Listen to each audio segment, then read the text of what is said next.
Hello and welcome to a special edition of BattleCry. I'm Gaurav Sawant.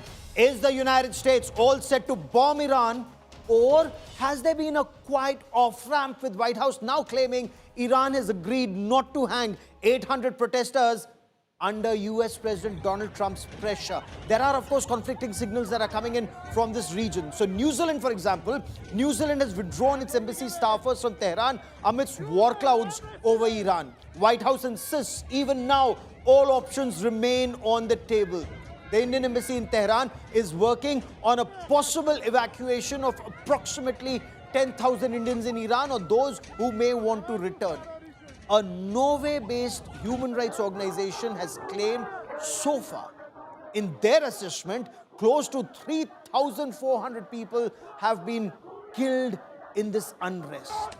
At the United Nations Security Council, Iran hit out at the United States for what it claimed was direct interference in Iran's internal affairs. The US rejected the charge. US said all options remain on the table and their aim is to prevent a slaughter of the brave patriots of Iran. Gulf countries are also desperately trying to ensure dialogue prevents escalation and a direct US or Israel strike on Iran is averted, because that would have massive consequences not just for the region but for the world. But is the question now not if but when will the US strike Tehran? Is the US worried about Iran's stockpile, perhaps of the Fateh 1 and Fateh 2 missiles, or the Khurram Shahi or the Qasim missiles, the underground missile silos and the launch pads, and the Shahid drones targeting a dozen US bases in West Asia? Is that their principal concern? The disruption to the trade route, the oil route, the sea lanes of communication. Joining me on this special edition of the BattleCry, Gino Victoria Duabi joins us on this broadcast. Vice Admiral Shekhar Sinha, former CNC of Western Naval Command, a naval aviator himself, joins me on the broadcast. Salvatore, Babones, professor of sociology, University of Sydney, joins us on this broadcast. With me is also Sandeep Unnithan. Welcome. I want to begin by asking you, Professor Babones, reports say New Zealand has started evacuating its embassy staffers in Tehran. Has Tehran, by agreeing not to execute 800 protesters, given the US an off-ramp, or a strike on Tehran perhaps is still imminent? It's given it a respite, not an off-ramp. I think a strike is inevitable but not imminent. There's plenty of time. The Trump administration has shown that it will only strike when it believes it has overwhelming force in place for a strike that will avoid any U.S. casualties. The U.S. is extremely sensitive about casualties, especially under a Trump administration, which has promised no U.S. boots on the ground, no U.S. lives lost in these foreign adventures. I think it is inevitable that there will be U.S. action against Iran, as there was last year, but that it is not going to happen today. Okay. Admiral Sinha, is the US waiting for the aircraft carrier battle group USS Abraham Lincoln to reach West Asia from the South China Sea? They're consolidating before launching strikes? Or is diplomacy still being given a chance? Because the response of Iran, and I want you to for a moment dwell on the response of Iran. They've said this time it won't be a symbolic strike. This time all American bases in West Asia are fair game. Well, thank you, Gaurav, for getting me on your program. Always a pleasure. As far as Iran is concerned, it will go all out, because this is the second time that the Americans are threatening to attack Tehran and many more places in Iran. So the preparation for Iran is important, and this time there will absolutely no holds bar. It could actually spread the war in almost entire West Asia. But having said that, let me also put it across to you that the 3-4 countries, Saudi Arabia and Qatar and other West Asian countries have gone to President Trump, and they have said that please don't do this. So I would say that good sense will prevail, because it is so unpredictable to think about what will President Trump decide. So I would say that Iran will go all out for its preparation. and I wouldn't be surprised that it can let off the missiles even on the U.S. air bases in Qatar. So I think that it's in a very critical situation. I'm glad that the Indians have been asked to vacate from there, and let us see how it happens. But I think that whatever end result that President Trump wanted to achieve, number one is that he didn't want the executions to go on, so that has been halted. And second thing is that it wanted to possibly take hold of the oil, which he is very keen on. So on that account, I would say that yes, the aircraft carrier will be required. It will come close enough from where it can carry out strike on all these very important points, including Sir, in give me a Iran. moment. We have Gino Victoria Duabi joining us on this broadcast, and she's someone who's watching developments in Iran very closely. Ms. Duabi, what is your reading of what's happening in Iran right now? Do you see war clouds? Do you think there's an American strike that's imminent on Iran, on the regime? Thank you for having me. First of all, it's really difficult to say what is really happening in Iran because there is still a digital blackout shutdown of the internet completely. So we really don't know what is happening inside of Iran, but we can slightly think what this Islamic Republic of Iran does. And we have been reported that up صداهای ضبط to شده ای between داریم از 12,000 پیام‌هایی to که 20,000 Iranians have been killed within 2 days. And Mr. Trump, he said that he stated that he would strike the regime or Iran if there were any killed. He played a little bit down when he realized how many was killed, and he never talked about how many actually were killed.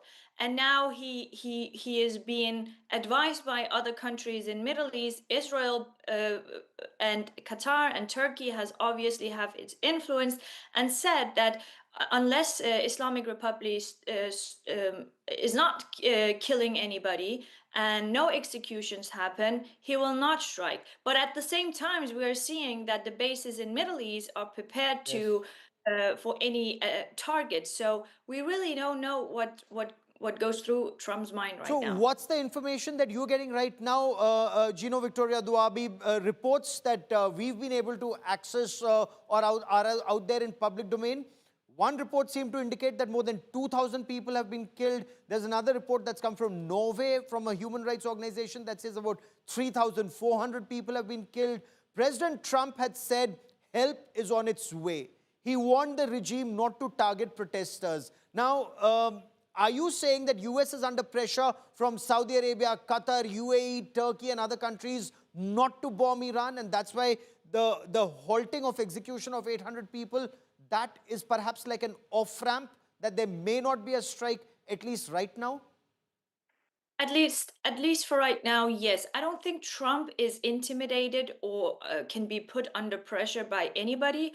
But I think that he also knows that such strikes would inflict in major conflict throughout the Middle East. But what we also have witnessed, also in the 12 days war between Israel and Iran, is the fact that the strikes were really targeted directly against the Islamic Republic and Islamic Revolutionary Guard Corps, IRGC. But we don't know if this is also a game from Trump for him to be completely prepared, because he cannot strike just like that. There needs to be preparation that he definitely don't have had time to do so. You know, because there's another aspect here, Sandeep. Iran is no Venezuela. Iran has a very strong armed forces. A part of those forces very loyal to Ayatollah Ali Khamenei. He controls them personally or through his team of mullahs. Was that perhaps one of the biggest lessons from the 12-day war in 2025? Well, absolutely, Gaurav. You know, there is no one Iranian military. There are multiple Iranian militaries. Besides the Iranian army, you have the IRGC, which has a parallel army, and you have the Basij, the paramilitary forces. There are multiple armies within Iran, all of whom report directly to the Supreme Commander, especially the IRGC and the Basij. Now, the fact is that Iran, as you mentioned, Gaurav, is no Venezuela, and Iran is no Iraq either. And right now, the regime is sitting and assessing the options before it. Is the kind of US pressure that's coming on them, the military pressure, is it like an Operation Enduring Freedom in 2003, a massive ground invasion with 100,000 soldiers? It's not. So very clearly what they have to prepare for is a wave of US airstrikes. And I think the regime is fully capable of surviving those kind of airstrikes without resorting to the ultimate threat of blocking the Strait of Hormuz or attacking US air bases or even firing long-range ballistic missiles at Israel, which it has shown in the past it has the ability to do so. And the Iranian regime, again, Gaurav, for everything we say about it, is extremely pragmatic. And they've shown in the past, they've hit out symbolically at US bases. They've, in fact, even warned the US that they were going to strike at bases. And this time around, it all depends on the kind of US pressure that will be brought to bear on Iran. And my sense is that there will be some kind of symbolic attack from Iran if it is attacked by the United States, because... Or will it be symbolic this time, Professor Babones? Iran is saying last time, during the 12-day war, their response was symbolic at Al Udeid. They informed the Americans withdrew their soldiers, and then the attack took place. This time, it will be for effect. Would that deter President Trump, or do you agree that President Trump will not get scared? This will not weigh on his mind. If he has to go in, he will go in. I don't think there will be a demonstration attack on Iran in token support of protests. Either there will be an overwhelming exercise of force against Iran or none at all. The Trump administration is very interested in regime change in Iran. That much is clear. There's no appetite for actual American soldiers in Iran. So either there will be some kind of truly overwhelming attack on the entire regime all at once, or there will be nothing. And for that overwhelming attack, the chess pieces are not yet in place. Okay. Admiral Sinha, in the 12-day war in 2025, both US and Israel, they were able to destroy a major part of Iran's air defense system, their missile manufacturing and launch capabilities. So in your appreciation, how potent are Iranian forces today? Can they counter Israel, America, and an attack that may come from in waves from multiple directions, perhaps more intense than the 12-day war? I would think yes, because the surface-to-air missile system and SSM systems are very, very strong as far as Iran is concerned. But don't forget, it does not only have to destroy the incoming missile, it can also fire missile and damage the stations from where these aircraft are taking off.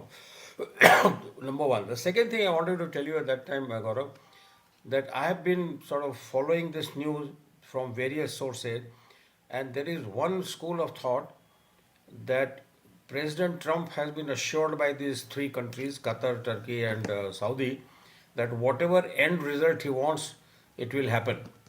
So he doesn't have to attack and do this killing, because that will invite a very serious response from Iran. And therefore I would think that now the administration people are thinking on those lines as to how do we... I also believe that what is it that these three countries will give in lieu to President Trump. So that is one aspect which not very clear to me. Is it compensation by some more oil or some more money or whatever? If that happens, then we are in a very different ballgame. Okay. Gino Victoria Duabi, what is the end result that the people of Iran want? They just want Ayatollah Ali Khamenei to go. They want an overall regime change.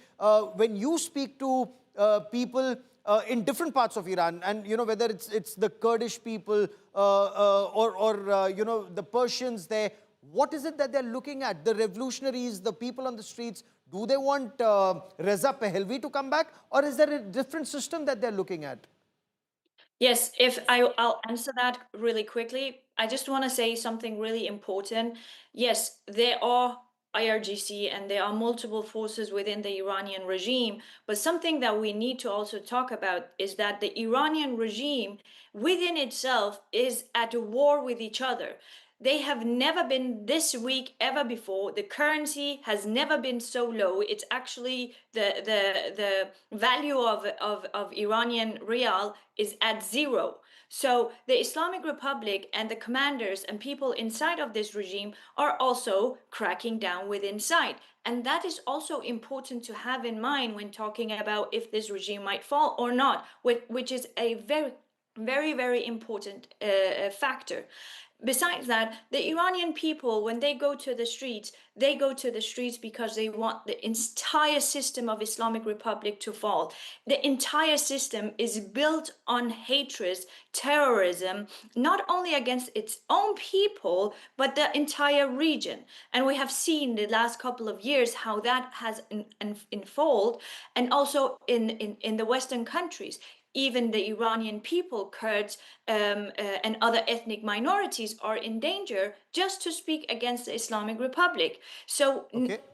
you ask me, when you ask me why the Iranian people are protesting, they are protesting for self-determination. The Kurds are definitely protesting for other things too, like the Baluchis, like the Azeris, the Turks, the Arabs, and so on. So there are multiple reasons that causes this much resistance against the Islamic Republic. The Kurds have their own path, the Baluch have their own path, but one thing is very clear is that the regime must go and there must be a democratic system that is based on its very core principles.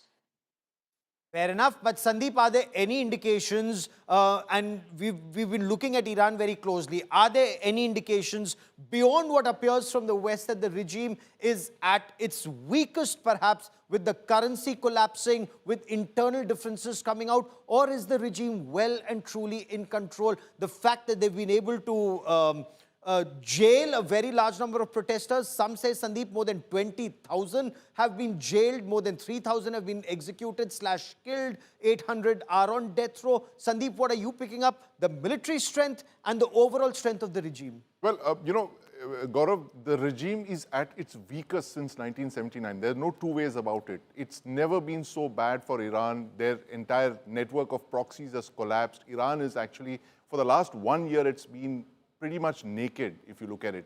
It has nothing much to fall back upon. Its allies, China and Russia, they have their own troubles. They're not able to directly help the Iranian regime. So it's only a matter of time, Gaurav, if this continues, this kind of pressure continues, it's only a matter of time before the regime collapses. There's no regime that can continue to take this kind of pressure, especially economic factors. While militarily, Iran is a missile superpower, as you've been showing there.